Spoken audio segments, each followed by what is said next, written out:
তোমাদের যাদের ভিতরে ভূতের একটু বেশি ভয় আছে তারা কিন্তু এই ভিডিওটা দেখো না। তুমি যদি মনে করো তোমার ভিতরে একটু বেশি সাহস আছে তাহলে তুমি এই ভিডিওটা দেখতে পারো। তো চলো সবাই ভিডিওর লাস্টে কিছু কথা বলতেছি, এখন কোনো কথা না বলে ভিডিও শুরু করি।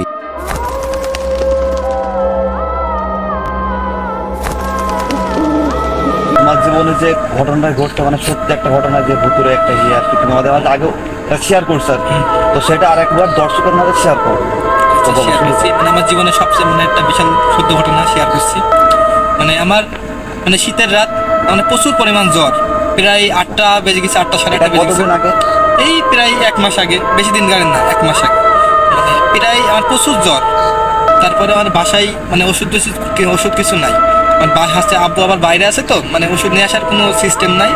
আমার বাসা থেকে বাজার প্রায় 1 কিলো, ওরকম আসতে প্রায় যেতে 10-15 মিনিট সময় লাগে। 1-1.5 কিলো পথ। 1-1.5 কিলো পথ দিয়ে আস্তে আস্তে গেলাম, গিয়ে রাস্তায় ভ্যান পেলাম, গাড়ি পেলাম সহজেই। তুমি একলা গেছিলে? হ্যাঁ, একলা গেছিলাম, একলা। তারপরে বাজারে গেলাম, 10-15 মিনিট সময় লাগলো, যে ওষুধ কিনলাম।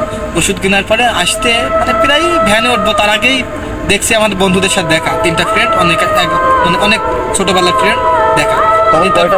প্রায় 8:30 কি 9টা বাজে, হ্যাঁ রাত্রে দিয়ে ওদের সাথে প্রায় কফি খালাম, খেয়ে গল্প করতে করতে কখন 11টা বেজে গেছে, আমাদের কোনো খেয়াল নেই। তাদের বাসা আবার আছে টাউন অঞ্চলে, কোনো সমস্যা নেই, হ্যাঁ বাজারে আর কি। আমার আর খেয়াল নেই, তাদেরও যে মনে নেই যে আমার বাড়ি আছে গ্রাম অঞ্চলে, ওরকম কোনো মনে নেই। তারপরে আমি কথাবার্তা বলতে বলতে কখন যে 11টা বেজে গেছে আমার কোনো খেয়াল নেই। হ্যাঁ, এমনি আমার শরীর খারাপ, ফ্রেন্ডের সাথে দেখা হয়েছে, অনেক গল্প। 11টা বেজে অনেকদিন পর দেখা হয়েছে। তারপরে ওরা সব বললে চলে যেতে, চলে আসলাম। তারপর আমার হঠাৎ মনে পড়লো 11টা বেজে গেছে, ফোন বের করে দেখছি 11টা বেজে গেছে, রাত 11টা। আমি একলা, তারপরে দেখলাম রাস্তায় কোনো গাড়ি মারি নেই, কোনো গাড়ি টাড়ি পালাম না। প্রায় 1-10 মিনিট ওখানে দাঁড়াইছিলাম, কোনো গাড়ি পাই না। এইদিকে তো মনে করো যে গাড়ি পাওয়া যাবে না, যেহেতু গ্রাম অঞ্চলে একদম গাড়ি টাড়ি পাওয়া যাবে না বললেই চলে। তারপরে প্ল্যান করলাম 1-10 মিনিট পর, তো হেঁটেই যাই। দিয়ে কিছুটা হাঁটলাম, ওখান থেকে আবার একটু মোড় আছে সামনে, 1/2 কিলো হাঁটার পরে মোড় আছে। 1/2 কিলো হাঁটার পরে ওখান থেকে আবার 7 মিনিট লাগবে আসতে, 5-7 মিনিটের মধ্যে 5-7 মিনিট লাগবে। মোড়ের ওই পর্যন্ত মানুষজন থাকে, আর এই পাশে একটু মাঠ, তো মানুষজন থাকে, মাঠের ভিতরে মানুষজন থাকে না বললেই চলে। 1-2 মিনিট হাঁটার পরে আছে বাঁ সাইডে পুরো মাঠ, আর ডান সাইডে আছে কবরস্থান আছে। আমার মাথায় অত খেয়াল নেই যে পাশে কবরস্থান আছে, এই পাশে মাঠ। আমি হাঁটছি, আমার মন মতো হাঁটছি, কোনো কিছু খারাপ কিছু ভয়টাই নেই, আমার মতো আমি হাঁটছি। হাঁটতে হাঁটতে আস্তে আস্তে হঠাৎ বিদ্যুৎ চমকানোর মতো, বিদ্যুৎ চমকানোর মতো। হ্যাঁ, মানুষজন ছিল না, কেউ ছিল না, আমি একা। জ্যোৎস্না রাত, বিদ্যুৎ চমকানোর মতো। তার হঠাৎ আমি বললাম মেঘ হতো না আকাশে, তো কিভাবে কি? তারপরে আকাশ বাদ আগে দেখতাম যত সম্ভবত পূর্ণিমা রাত হতে পারে, যত সম্ভবত। যে আকাশে তারা ভরপুর, তাও কিছু বুঝতে পারলাম না। তারপরে হঠাৎ পাশে তাকে দেখলাম মাঠ, তারপরে এই পাশে আছে কবরস্থান। অতটা খেয়াল ছিল না, ওই পাশে কবরস্থান আছে। তারপরে আমি হঠাৎ খেয়াল করছি কবরস্থান, তারপর নিজের মনের ভিতরে একটা ভয় চলে আসছে। তখন ভয় কবরস্থান আমার তো মাথায় ছিল না, পরে আমি মনে করছি কবরস্থান। তারপরে এমনি ওইসবের দিকে একটু ঝোঁক আসলে মনে হলো, আমার মনে পড়লো ওরকম কিছু একটা ভয় করছো। হ্যাঁ, তারপরে আমি নিজের আয়তাল কুস্তি করতে করতে চলে আসছি। ভয় তো মনের ভিতরে আছেই। আস্তে আস্তে পিছন পানি হঠাৎ শরীর আমার ভারী হয়ে যায়, আমি সামনে এগোতে পারছি না, পেছনে এগোতে পারছি। এমনি ভয় করে। আমার তো সবথেকে বেশি ভয় করে একলা রাতে বাইরে হইনি বলেই চলে। তারপরেও সামনে একটু আলোর মধ্যে হয়েছে, তারপরে একটু ভয় ঢুকে গেছে আর কি। তারপর আস্তে আস্তে পিছন থেকে মনে হলো আবার কার হাঁটার শব্দ, পিছন থেকে কেউ আমার পেছ আসছে। আর আমি যত সম্ভবত জানার মধ্যে পেছনে তাকানোটাই উচিত। তারপরেও আমি তাকাইনি। তারপরে আস্তে আস্তে কিছুক্ষণ পরে আবার সামনে হঠাৎ কি একটা চলে গেল, হঠাৎ সামনে দিয়ে একদম রকেটের বেগে চলে গেল। তারপরে আমি একদম জায়গায় দাঁড়িয়ে, আমার সামনে এগোতে পারছি না, পিছনে এগোতে পারছি না, একদম ফুল জায়গায় স্টপ। আমার গল্প শুনে তো আমার এখন ভয় করছে, জাস্ট স্টপ।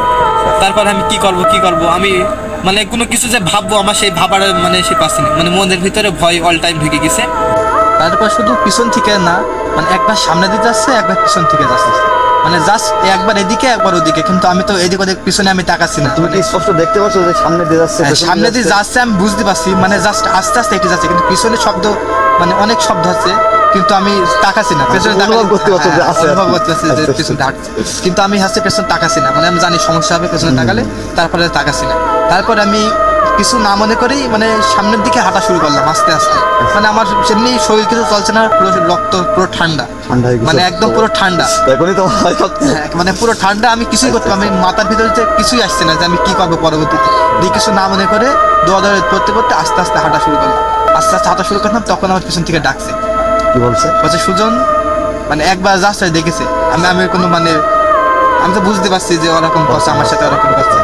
তারপরেও আমি কিছু মনে করলাম না, আমি আস্তে আস্তে হাঁটছি। মানে মাঠের পরেই আমাদের হচ্ছে বাসা, মাঠ পার হলে হ্যাঁ মাঠ পার হলেই আমাদের বাসা, মানে সাথে স্কুল, মাঠের ভিতরেই প্রায় স্কুল আর মাঠ পার হলেই আমার Primary বাসা। school টা। হ্যাঁ প্রাইমারি স্কুল, মানে মাঠ পার হলেই বাসা। দিয়ে আমি আস্তে আস্তে মানে হাঁটা শুরু করলাম। দিয়ে আমার কাছে একবার দুবার ডাকলো, আমি কিছু মনে করলাম না। তাই একটুখানি যাওয়ার পরে যে আমার সাথে কি হয়েছে আমার সেইটাই মনে নেই, মানে পুরো অজ্ঞান। অজ্ঞান হয়ে হ্যাঁ, গেছে। অজ্ঞান। তারপরে আমার কিছুই মনে নেই। তারপরে আমি হঠাৎ জ্ঞান ফিরে দেখছিলাম বাসায় আছে বেড়ে শুয়ে, আমার প্রচুর পরিমাণ তুমি জ্বর। যখন ওখানে অজ্ঞান হয়ে গেছো, অজ্ঞান হওয়ার পরে তখন তোমার জ্ঞান ফিরে তখন তুমি বাসায় ছিলে। হ্যাঁ বাসায় তখন নাকি হচ্ছে আমার মানে প্রচুর পরিমাণ জ্বর। আমার জ্ঞান ফেরার পরে আমি কিছুই করতে পারছি না, প্রচুর পরিমাণ জ্বর। তারপরে শুনলাম আমার নাকি কোন ভাই ওদিকে রাতে মানে কোনো কাজে গেছিল, আসছিল মোটরসাইকেলে, তার আমার দেখে পরে খবর দিয়ে আনছে আর কি। মানে প্রচুর পরিমাণ জ্বর। জ্বর কি ছাড়ি গেছিল না কিছুদিন ছিল? না, প্রায় 10-15 দিন জ্বর ছিল। মানে জানছোই মানে ভয় জিনিসটা খুব খারাপ। মানে এটা কি হচ্ছে ডাক্তার ওষুধ খাইলে না না না না, কবিরাজ? ডাক্তারে হয়নি, ডাক্তারে খাইছিলাম কিছু হয়নি। তারপরে কবিরাজ এনে প্রায় 10-15 দিন মানে অনেক কষ্ট হয়ে গেছিল ঠিক হতে আর কি। এখনো